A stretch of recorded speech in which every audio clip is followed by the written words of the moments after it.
प्यारे बच्चों, आशा करता हूँ आप सभी स्वस्थ और मस्त होंगे। मैं आपके साथ आशीष सर, और आज की वीडियो में हम 25वीं वर्कशीट को पढ़ने समझने वाले हैं, क्लास 9 सब्जेक्ट हिंदी। और जिस तरीके से आपने कबीरदास की साखियाँ पढ़ी, उसी तरीके से आज हम ललित गद्य, जो कि कश्मीरी लोकप्रिय कवयित्री है ललित गद्य, तो इनके हम वाक पढ़ने वाले हैं काव्य खंड में। काफ़ी अच्छी सीख इन वाकों में भी दी है ललित गद्य ने। तो चलिए पूरी वीडियो के साथ अंत तक बने रहें, और आगे बढ़ने से पहले इस वीडियो को लाइक करके अपने दोस्तों को भी ज़रूर शेयर कीजिए। और हमारे चैनल पर आपको पुरानी नई सभी वर्कशीट मिलेंगी, सारे असेसमेंट मिलेंगे। अगर आपको क्षितिज और कृतिका के कंप्लीट चैप्टर चाहिए तो आपको लिंक वीडियो के डिस्क्रिप्शन में मिलेगा। ग्रामर के सभी टॉपिक, साथ में MCQ टाइप के प्रैक्टिस टेस्ट के क्वेश्चन मिलेंगे, जो कि एग्ज़ाम में बार बार पूछे जाते हैं, तो आप उनसे हमारी जो अपनी प्रैक्टिस अच्छे से कर सकते हैं। तो चलिए आज हम पढ़ते हैं। तो चलिए इन्हें पढ़ते हैं हम थोड़ा सा कि रस्सी कच्चे धागे की खींच रही मैं नाव, जाने कब सुने मेरी पुकार, करे देव भव सागर पार। यहाँ पर ललित गद्य कहती हैं कि रस्सी कच्चे धागे की, जो कच्चे धागे की रस्सी होती है ना, उससे मैं नाव को खींच रही हूँ। यानी कि जब जो धागा है वो कच्चा है और नाव बड़ा भारी है, तो इस कच्चे धागे से मैं खींच रही हूँ नाव को, ना जाने ये कब टूट जाए और जो ये नाव है ना वो अलग हो जाए धागे से। यहाँ पर जो रस्सी है कच्चे धागे की, वो है हमारी सांस, यानी कि जो हम सांस लेते हैं, और जो नाव है वो है हमारा जीवन। यानी कि इन्हीं सांसों पे जो जीवन हमारा टिका हुआ है, और इन्हीं सांसों से हम अपने जीवन को खींच रहे हैं। जाने कब सुन मेरी पुकार, और क्या करते हैं हम, ऊपर वाले को, अपने इष्ट देव को, जो भी हमारा इष्ट है, उसे हम बुला रहे हैं, उसे पुकार कर रहे हैं। करे देव भव सागर पार, और चाहते हैं कि वो ईश्वर, वो अल्लाह, वो खुदा हमें पार कर दे, हमें इस संसार से मुक्त कर दे। पानी टपके कच्चे सकोरे, सकोरे कहते हैं कि बर्तन होता है मिट्टी का सा, तो वो कच्चा है। अगर कच्चा कोई बर्तन होगा और उसमें पानी टपकेगा तो क्या होगा, वो टूट जाएगा, बिखर जाएगा। लाइक अगर कोई घड़ा है और वो कच्चा घड़ा है, उसके ऊपर पानी की बूंद टपके टप टप, तो वो पूरा घड़ा ही बेकार हो जाएगा, यानी कि ख़राब हो जाएगा। तो व्यर्थ प्रयास हो रहे मेरे, जब बताओ आपने बनाया और उस पर पानी टपक गया तो पूरा प्रयास व्यर्थ हो जाएगा। इसी तरीके से जो हमारा जीवन है वो भी इसी तरह से कच्चे सकोरे की तरह है। तो यहाँ पर जो सकोरे हैं ना, वो जीवन है हमारा, वो घड़ा है, वो जीवन है, और उसमें जो टपक रहा है, यानी कि धीरे धीरे धीरे जो जीवन है ना वो हमारा घिसता जा रहा है, यानी कि कम कम होता जा रहा है, और व्यर्थ प्रयास हो रहे हैं हमारे।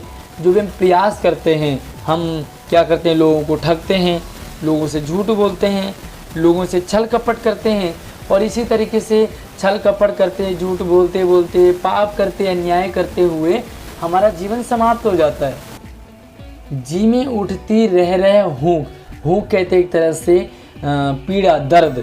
तो मेरे जो जी में, यानी कि मन में, मेरे जीवन में कुछ पीड़ा है, दर्द है।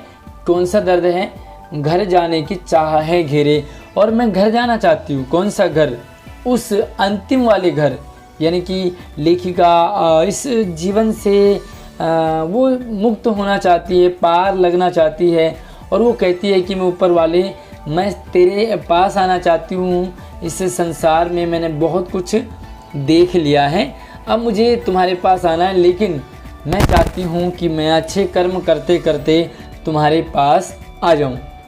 दूसरा है कि खा खा कर कुछ पाएगा नहीं। कुछ लोग होते हैं बहुत खाते रहते हैं, बहुत खाते रहते हैं, खाते ही रहते हैं, पेट बड़ा हो गया है, नींद आने लगी है, तो ऐसे में क्या होगा, खा खा कर कुछ पाएगा नहीं। भाई खूब खा लिया तो क्या मिला, सो गए आराम से, आलस आ गया, कुछ अच्छे काम नहीं कर पाए, पढ़ाई नहीं कर पाए, बहुत सारा खा लेते हैं तो क्या होता है, नींद आने लग जाती है। तो खा खा कर कुछ पाएगा नहीं, अगर खाता रहेगा तो कुछ पा ही नहीं पाएगा, है ना। तो यहाँ पर ना खाकर बनेगा अहंकारी, और अगर तू नहीं खाएगा तो क्या बनेगा, अहंकारी। यहाँ पर खाने का मतलब क्या है, सारे भोग विलास, सारे भोग विलास, ये भी मुझे चाहिए, वो भी मुझे चाहिए, ऐसा भी होना चाहिए, वैसा भी होना चाहिए। कुछ लोग होते हैं उन्हें सारी चीज़ें अच्छी अच्छी चाहिए, अच्छा खाना, अच्छा पहनना, अच्छा घर, अच्छी स्त्री, अच्छे बच्चे, सब कुछ अच्छा चाहिए। तो इसी चीज़ में वो लगे रहते हैं, यानी कि ग्रस्त में लगे रहते हैं। वो ऊपर वाले को सोच ही नहीं पाते, कुछ अच्छा कर ही नहीं पाते, और ना खाकर अहंकारी बनेगा। अगर तुम घर गृहस्थी में नहीं जी रहे हो तो तुम क्या बनोगे? अहंकारी।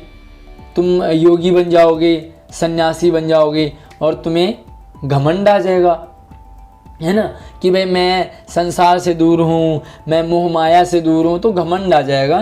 तो लेखिका कहती है कि घर गृहस्थी में भी उलझे रहना कुछ नहीं मिलेगा, और घर गृहस्थी से अलग हो जाना भी कुछ नहीं मिलेगा। तो क्या करें? सम खा तभी बनेगा समभावी, यानी कि समान भाव रखो।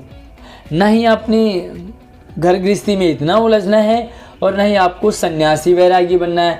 तो देखो भाई, घर गृहस्थी में रहते रहते अगर आप अच्छे कर्म करते हो, सत्कर्म करते हो, तो तभी खुलेंगे सांकल बंद द्वार के, तभी आपको सद्गति मिलेगी, तभी आपका जीवन सफल होगा, और तभी आपसे जो सारा सिस्टम है वो खुश रहेगा, आपके अपने लोग खुश रहेंगे। और सबसे इम्पोर्टेंट चीज़ है, जब हम अच्छे कर्म करते रहते हैं तो हमारे जो ईश्वर अल्लाह के पास जो हमारा हिसाब है ना, वो अच्छा जुड़ता जाता है, और तभी जो हमारे ये द्वार हैं बंद सांकल, यानी कि जो इस संसार में हम लिपटे रहते, चिपके रहते हैं, तो उससे हमारे जो द्वार खुल जाएंगे।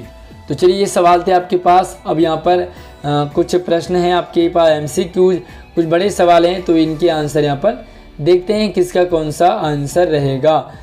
चलिए, MCQ है। पहला सवाल है, कच्चे धागे की रस्सी की तुलना किससे की गई है?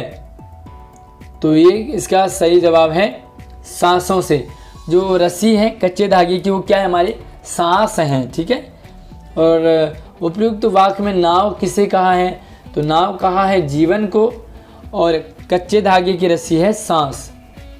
तीसरा सवाल है, इनमें से पानी शब्द का पर्यायवाची नहीं है। तो प्यारे बच्चों, नीर भी पानी का पर्यायवाची है, तोय भी है, अम्बु भी है। तो जलज जो है ना, वो नहीं है, इसको आप टिक करोगे। जलज का मतलब होता है बादल, ठीक है, और जलज का मतलब होता है कमल। कमल को कहते हैं ना जल में जन्म लेने वाला। चलिए, चौथा सवाल है, यहाँ सकोरे की तुलना किससे की गई है और क्यों? तो सकोरे क्या है? यहाँ पर हमारा जीवन है। जीवन से क्यों किया है? क्योंकि हमारा जीवन कच्चा है, कच्चे सकोरे की तरह, कच्चे बर्तन की तरह है, और उसमें धीरे धीरे पानी टपकता रहता है। वो जीवन हमारा धीरे धीरे कम होता जाता है, और हम कब मर जाएं, कब हमारा जीवन अंत हो जाए, कब हमारी सांस अटक जाए, ये कोई भरोसा नहीं। इसलिए वो कच्चा है। उसकी तुलना इसलिए की गई है क्योंकि वो कच्चा है, उसका पता नहीं है, भरोसा नहीं है कि कब हमारे जीवन की अंतिम सांस हो और हमारा जो है प्राण पखेरु उड़ जाए। पांचवा सवाल है, कवयित्री कौन से द्वार की सांकल खुलने की बात कह रही है? ठीक है, तो प्यारे बच्चों, यहाँ पर मैं आपको आंसर लिखवा नहीं रहा हूँ, बल्कि आप इस वीडियो को समझें और उसके बाद थोड़ा सा इसे रोकें, इसके आंसर को कर लें, फिर आगे अगले सवाल की तरफ बढ़ें, ताकि आप इसके आंसर को तुरंत लिख पाओ। कवयित्री कौन से द्वार की सांकल खुलने की बात कर रही है? तो यहाँ पर कौन से द्वार खोलना चाहती है?